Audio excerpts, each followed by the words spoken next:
Kanan dulu Pak, kanan Pak. Halo. Tengah. Tengah dulu Pak, oke. Halo Ji. Ya, terima kasih. Terima kasih teman-teman ya. Iya.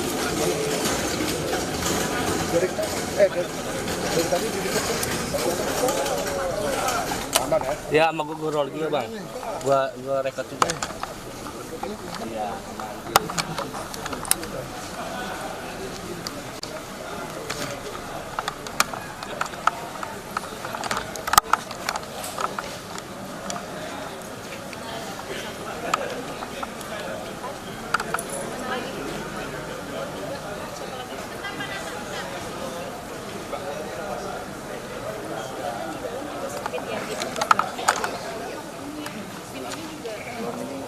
Saya lagi restart ya bang.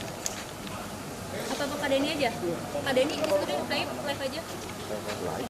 Gitu aja deh. Berapa nih?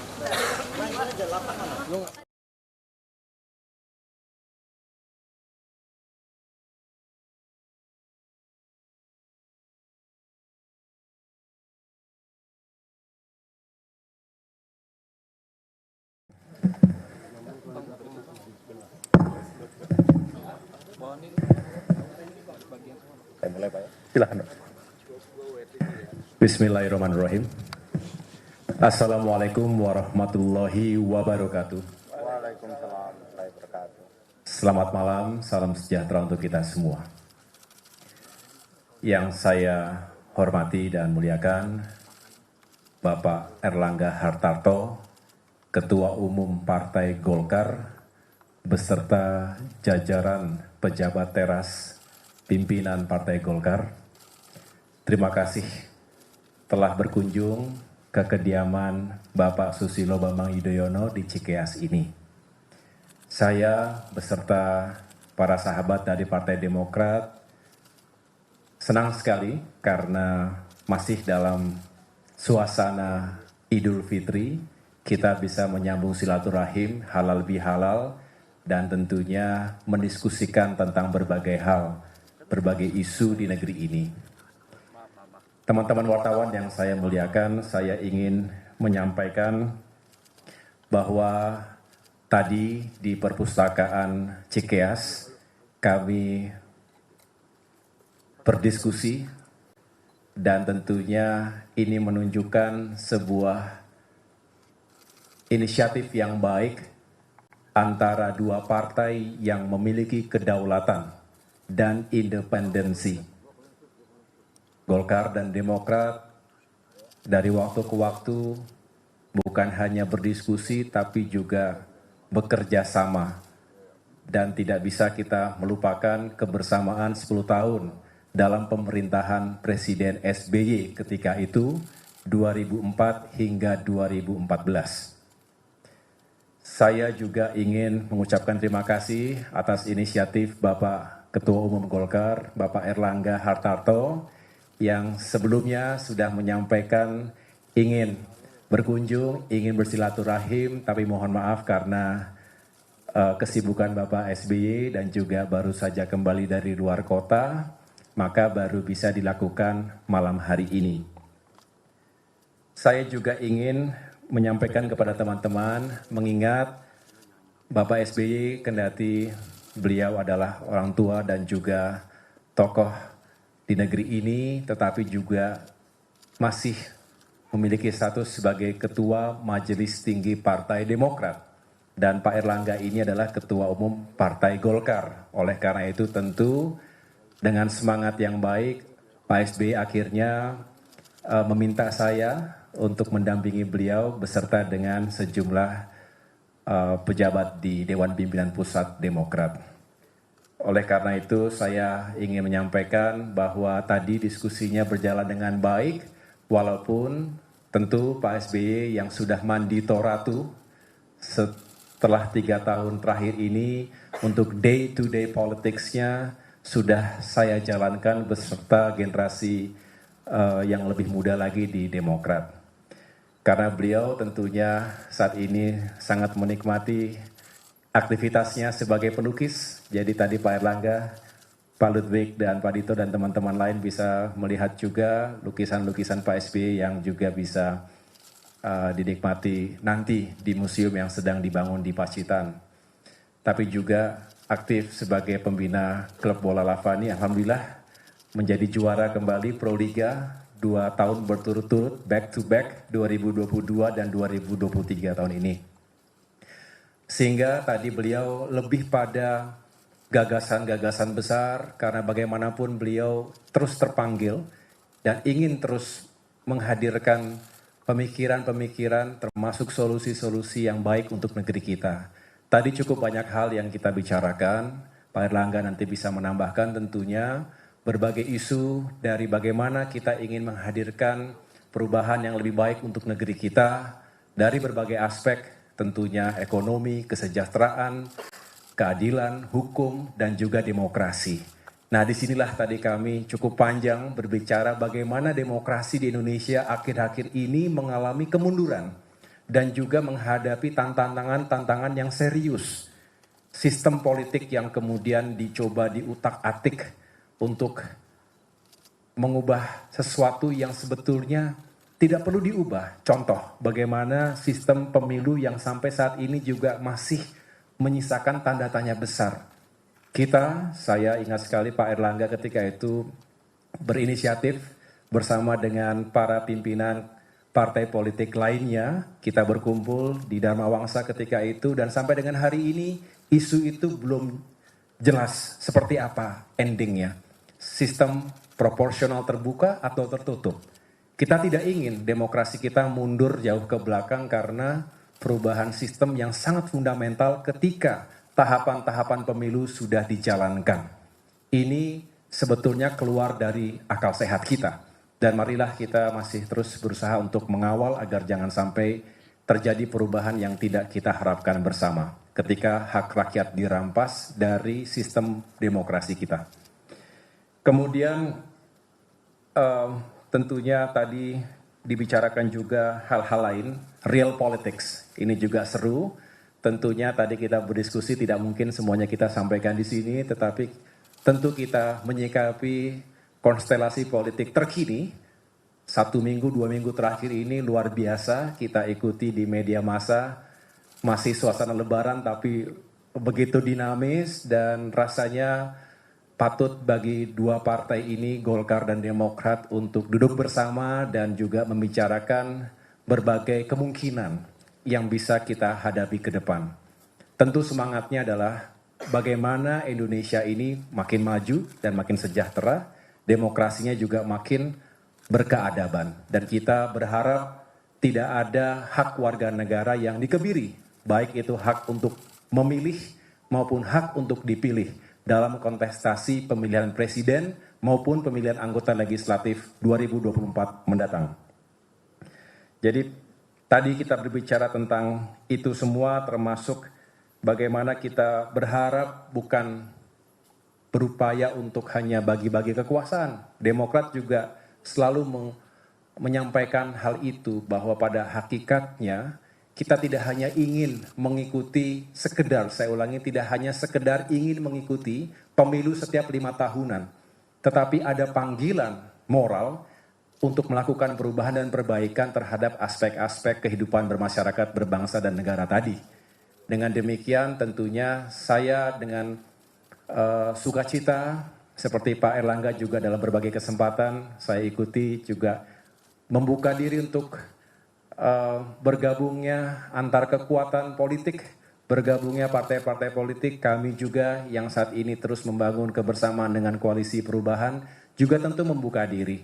Karena ini negara besar, tidak mungkin 1-2 elemen saja yang berbuat dan berperan.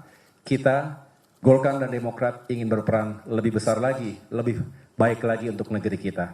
Saya pikir itu yang dapat saya sampaikan. Sekali lagi terima kasih kepada Bapak Erlangga dan teman-teman dari Partai Golkar atas kehadirannya di sini. Selebihnya saya memberikan kesempatan kepada Bapak Ketua Umum Partai Golkar untuk menyampaikan hal-hal yang tadi kita bicarakan. Terima kasih. Terima kasih Pak Ketua Umum Partai Demokrat, Pak AHY. Assalamualaikum warahmatullahi wabarakatuh. Salam sejahtera buat kita semua, teman-teman media cetak, media elektronik, dalam suasana Idul Fitri ini sekali lagi atas nama keluarga besar Partai Golkar mengucapkan permohonan maaf lahir batin dan minal aizin wal faizin. Saya didampingi oleh Pak Sekjen, Pak Bendahara Umum, Pak Dito, kemudian Pak Firman, Ketua AMPG, Pak Ilham, dan KPPG, Bu Airin. Tadi kami sampaikan juga kepada Bapak SBY bahwa ini adalah silaturahmi dan menindaklanjuti dari pertemuan sebelumnya. Jadi tentu pertemuan kali ini saya bawa pengurus yang mewakili Partai Golkar, demikian pula dengan Demokrat, karena kita ingin pertemuan ini diliput secara transparan dan kita dua partai yang tempat duduknya sedang berbeda. Satu berbeda pada pemerintahan ini, Partai Golkar tentu berada di pemerintahan dan Partai Demokrat sedang beroposisi. Kemudian dalam kontestasi pemilu, tentu Partai Golkar dari membentuk koalisi Indonesia Bersatu, Partai Demokrat dengan koalisi perubahan. Namun tentu saya menyampaikan bahwa Partai Golkar terus membuka silaturahmi dan dialog dengan partai-partai politik. Karena penting bagi Indonesia agar seluruh partai ini suasananya adem. Dan kita memasuki pesta politik tidak dengan tegang, tapi pesta politik dengan kebahagiaan. Nah tentu kebahagiaan dalam pesta politik hanya bisa terjadi kalau komunikasi antar partai politik, apakah itu berasal dari koalisi yang sama atau berbeda, tetap komunikasinya intens. Itulah yang ingin kita bangun, karena Indonesia ini adalah negara besar, dan tidak mungkin satu partai politik bisa menyelesaikan semua persoalan di negeri ini. Kita harus bersama-sama. Partai Golkar mempunyai filosofi yang sama dengan Partai Demokrat.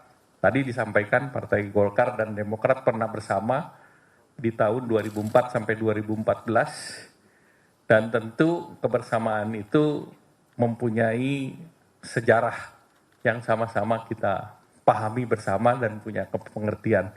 Dan ke depan Partai Golkar dan Partai Demokrat sepakat bahwa pemilu itu bukan the winner take it all. Artinya kita ini kan Indonesia Raya. Kita bukan seperti di Amerika. Demokrasi yang kebarat-baratan itu demokrasi yang the winner take it all. Sedangkan kita demokrasi Pancasila, jadi siapapun yang menang, mari kita bersama-sama membangun negeri.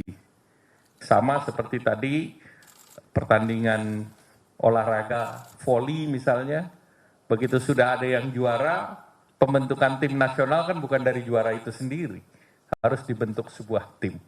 Nah kebetulan saya juga cabur olahraga wusu, jadi kita tahu apa yang namanya sportivitas, apa yang penting untuk menjadikan sebuah tim yang kuat, apalagi kita memasuki SEA Games, dan saya tahu bagaimana supaya Indonesia Raya dinyanyikan di dalam multi event. Yang bisa menyanyikan Indonesia Raya hanya satu, presiden berkunjung ke negara lain, atau atlet mendapatkan emas di dalam multi event. Nah, kita ingin politik nuansanya seperti itu. Sehingga kita betul-betul pesta politik yang berbahagia. Bukan pesta politik yang membelah bangsa ini menjadi dua. Karena yang paling kita khawatirkan, kalau bangsa ini terbelah dengan politik identitas, kalau di ekonomi ada istilah namanya scare, ada luka yang dalam. Demikian juga politik, ada scare, luka yang dalam, scar yang luka yang dalam, dan tidak dalam waktu dekat dia sembuh. Nah ini yang kita ingin tinggalkan. Mari kita bersama-sama, posisi tidak harus bareng, tidak harus dalam posisi sama, tapi yang paling sulit adalah dalam posisi berbeda, kita bertujuan yang sama untuk kemajuan dan kesejahteraan. pertaruhan kita adalah 10 tahun ke depan. Indonesia masuk dalam bonus demografi yang akan berakhir di tahun 2038. Maka kesatuan politik pasca pemilu itu penting, tetapi persatuan politik pasca pemilu tidak bisa terjadi kalau tidak dirintis dari sekarang. Perbedaan kita hanya pada tanggal 14 Februari, pada saat masyarakat memilih, mencoblos. Sesudah itu kita kembali bersama-sama. Dan untuk itu banyak hal yang harus kita kerjakan bersama. Kita masih ada PR mengenai undang-undang di DPR. Kita masih punya PR terkait pemilihan terbuka tertutup yang sedang berproses di Mahkamah Konstitusi. Dan kami komit bahwa regulasi yang sudah ada, seperti juga di olahraga, tentu sebaiknya semua sesuai dengan apa yang sudah diatur sebelumnya. Kalau ada perubahan, tentu pada periode berikutnya kita bisa bersama-sama duduk kembali. Jadi itu beberapa hal yang tadi kita bahas, dan tentunya selanjutnya kita berharap bahwa pemilu bisa berjalan dengan baik, demokratis, dan lancar. Dan kita berharap KPU dan Bawaslu bisa menjadi wasit yang adil bagi kita semua. Demikian, terima kasih. Wassalamualaikum warahmatullahi wabarakatuh. Waalaikumsalam warahmatullahi wabarakatuh. Ya, teman-teman, jika ada yang ingin bertanya silakan untuk 3 pertanyaan maksimal. Kecuali udah jelas. Clear kayaknya ya. Ya, ada. Jelas. Silakan, ada. 1, lalu. Oke, Oh, ada. 2. Oke, 3.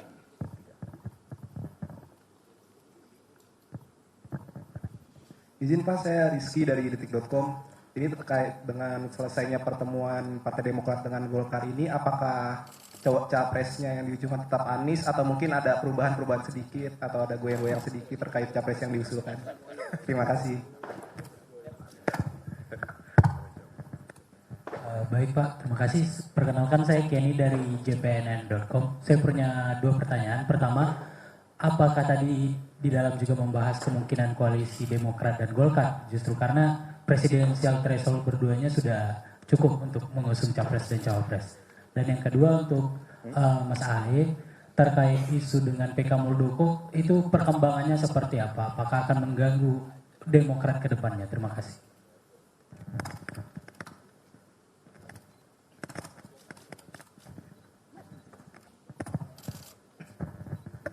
Selamat malam Pak, perkenalkan saya Fajar dari Tempo. Pertanyaan pertama saya tadi Pak Erlangga sempat menyinggung kalau Demokrat dan Golkar sepakat kalau di Indonesia itu tidak winner takes all gitu. Nah, saya mungkin ingin mendapat penjelasan lebih lanjut terkait hal ini, itu nanti seperti apa ya Pak? Apakah sistem pemilu kita kan proporsional bukan distrik gitu Pak ya? Dan apakah nanti Golkar kan nggak punya sejarahnya posisi Pak ya? Nah, apakah nanti ketika koalisi perubahan itu menang pemilu, Golkar akan membuka diri untuk bergabung dengan Demokrat? Itu pertama Pak. Pertanyaan kedua, setelah pertemuan ini, setelah kemarin P3 mengusung Pak Ganjar dan kemungkinan PAN dikabarkan juga akan mengusung Pak Ganjar, kemungkinan Golkar akan berdiri sendiri, Golkar akan lebih senangnya ke koalisi perubahan atau ke koalisi Gerindra dan PKB Pak? Terima kasih banyak. Silakan jawab. Saya dulu. Ya. Terima kasih atas 3 pertanyaan yang disampaikan oleh teman-teman wartawan. Tadi kalau boleh saya mengutip pembicaraan di dalam, Pak Erlangga memulai dengan kata-kata politics is the art of possibility. Dalam politik, seperti juga sebetulnya dalam kehidupan, segala sesuatunya punya kemungkinan. Namun demikian, semangat yang kami jalin tadi adalah sama-sama tentu menghormati posisi dan sikap politik per hari ini. KIB, saya ulangi, Golkar bersama dengan partai-partai politik di Koalisi Indonesia Bersatu, KIB, kemarin juga baru bertemu, sedangkan Demokrat saat ini juga membangun komunikasi yang intensif dengan teman-teman di Koalisi Perubahan. yaitu dengan Nasdem dan PKS. Dan tentunya kami juga telah melakukan komunikasi dan jalinan yang cukup intensif, bisa dikatakan 6 bulan terakhir ini, untuk sama-sama mencari titik temu dan juga kompromi dalam arti bagaimana membangun kebersamaan ke depan. Nah, disinilah tentunya kalau Koalisi Perubahan itu telah menandatangani piagam. Per hari ini itu yang berlaku. Namun demikian, saya sekali lagi menyampaikan kepada teman-teman semua, kehadiran Pak Erlangga dan Golkar ini tentunya menjadi bagian dalam komunikasi yang produktif. Dan kita berharap tentunya ada solusi-solusi bangsa yang bisa kita temukan bersama. Dan itu semua tentu perlu proses dan perlu komunikasi yang juga intensif. Nah, disinilah sebetulnya kita berharap jalinan komunikasi ini juga terus semakin baik. Nah, kemudian kalau ditanya tadi apakah kemudian bisa saling bergabung, ya tadi semua sangat mungkin. Kalau tujuannya baik dan bersama-sama kita ingin melakukan perubahan, ingin melakukan perbaikan terhadap situasi negeri ini, maka sangat diharapkan bersatunya elemen-elemen bangsa, termasuk kekuatan-kekuatan politik.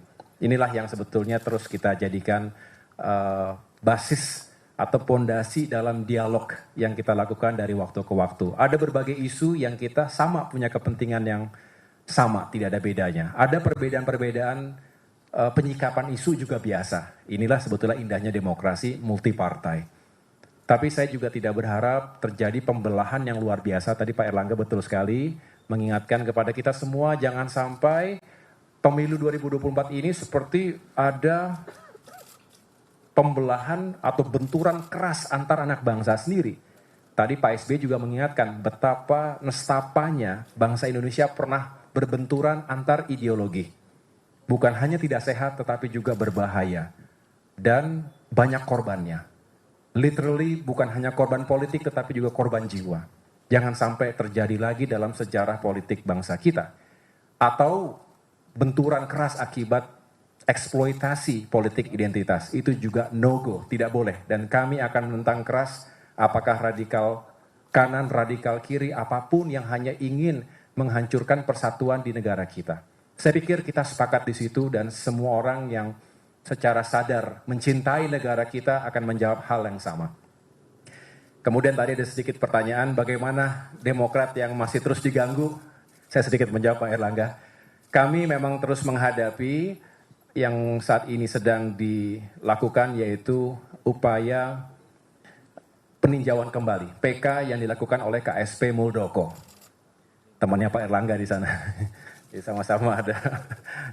Kita tahu dalam pemerintahan begitu yang kita anggap sebetulnya sudah selama ini kita hadapi dan 16 kali kita memenangkan semua gugatan yang diajukan.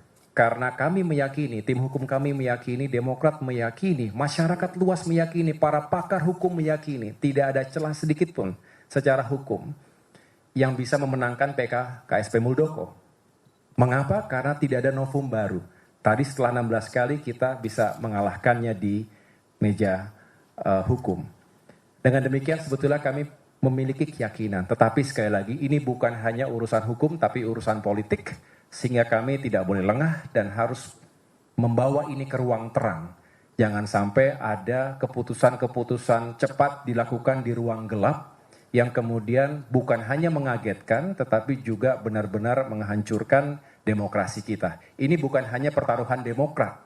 Kedaulatannya termasuk bagaimana kita bisa menjadi kontestan dalam pemilu tetapi bagaimana demokrasi bisa dijaga. Saya terima kasih Pak Erlangga yang sejak awal memberikan dukungan moral. Waktu itu saya ingat sekali mengatakan, wah kayak begini-begini nggak boleh terjadi sebetulnya di negara kita. Dan tapi sudah terjadi dan masih terus terjadi. Sehingga saya mendoakan semoga Golkar, Demokrat, dan tidak ada partai manapun di Indonesia ini yang kemudian diintervensi, dicoba dirampas kedaulatannya oleh tangan-tangan kekuasaan. Yang sampai dengan hari ini juga masih merajalela. Baik secara politik, secara hukum, dan juga secara sosial. Inilah yang harus kita jaga bersama. Saya pikir itu jawabannya saya. Terima kasih sekali lagi. Sekaligus mengingatkan kepada publik, ini masih berlangsung dan mudah-mudahan kita bisa menghadapinya juga dengan baik. Terima kasih. Terima kasih. Jadi saya jawab yang tadi, the winner take it all. Karena sebetulnya negara kita ini beberapa kali dalam crossroad, dalam persimpangan. Di tahun 65-66 kita persimpangan ideologi.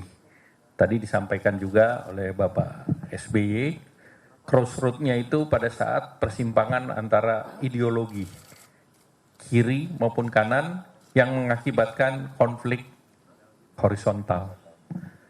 Di 98 kita crossroad lagi. Apakah kekuasaan perlu dibatasi atau tidak?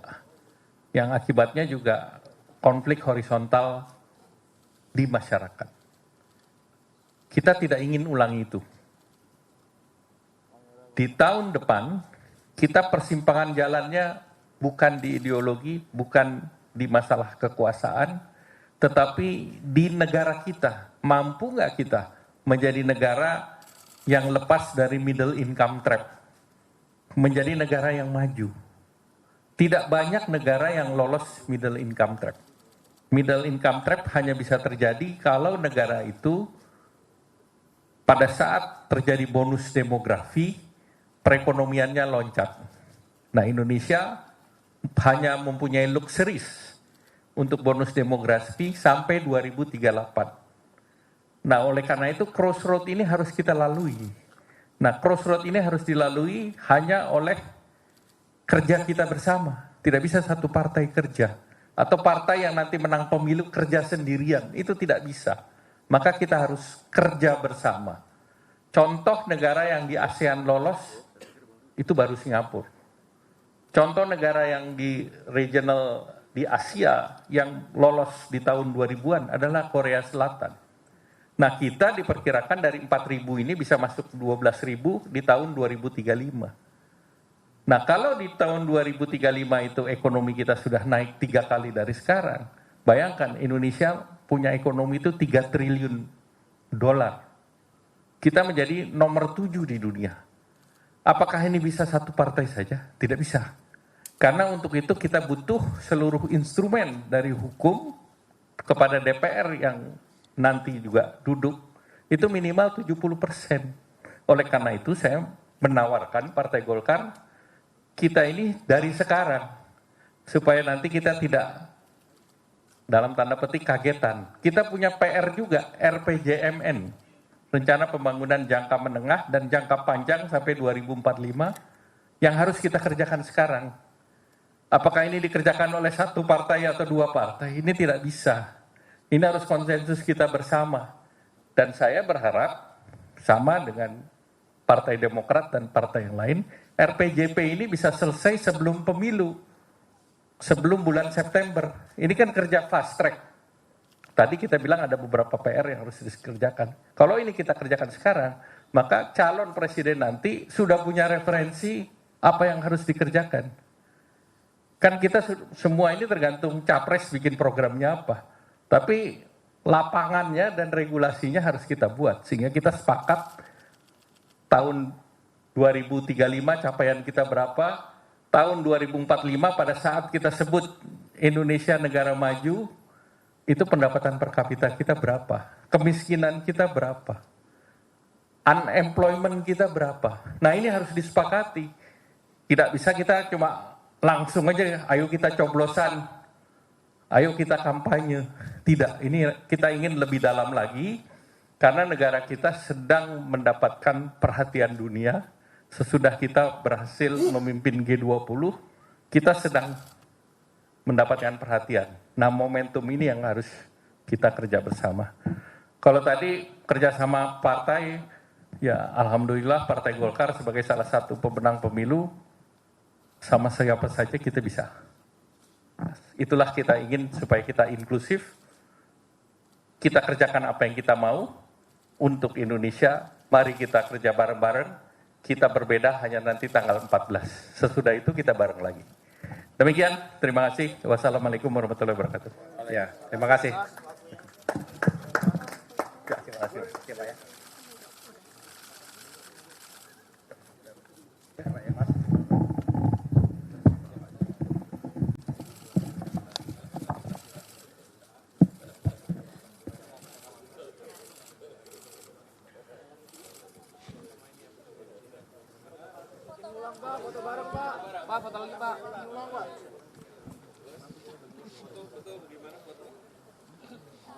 Tadi lagi Pak. Salaman lagi mas. Oke, bagian bawah mas.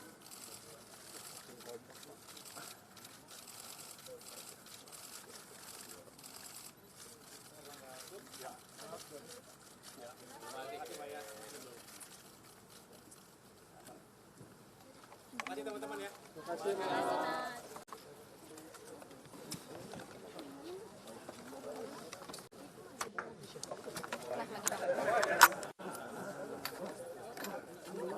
Bang Jona. Arif. Ya Bang Haji.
Jangan dorong.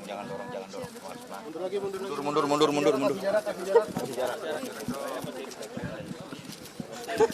Labuan Bajo, ASEAN meeting. Di Labuan Bajo. Ada yang agak mundur ya? Dah, buka tuh. Buka deh. Pak Erlangga sama Pak Prabowo jadinya kapan Pak akhirnya Pak rencananya? Kan sudah ketemu. Sama Pak Prabowo. Minggu depan kan ketemu lagi. Hampir tiap minggu kita ketemu. Jadi rencananya akan merapat kemana nih? Apa? Pak Erlangga kan dari poll ranking itu Pak Erlangga sama Pak Prabowo menduduki urutan pertama jika dibandingkan dengan Pak Ganjar. Gitu tanggapannya gimana Pak? Alhamdulillah. Terima kasih. Terima kasih. Nanti ke depan ya. Sekali lagi. Halo Twitch, Bapak. Chatnya dibalas dong Pak. WhatsAppnya. Oh, sudah dibalas. Ya, lagi ya. Oke. Pak Prabowo. Salam buat Diko ya. Kasih Bas pamit ya. Mangga. Saya kebalik salah.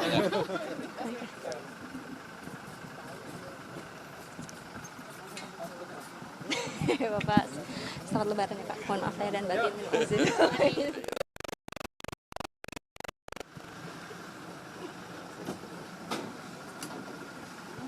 Partai yang di itu nggak usah. Ya udah, oke.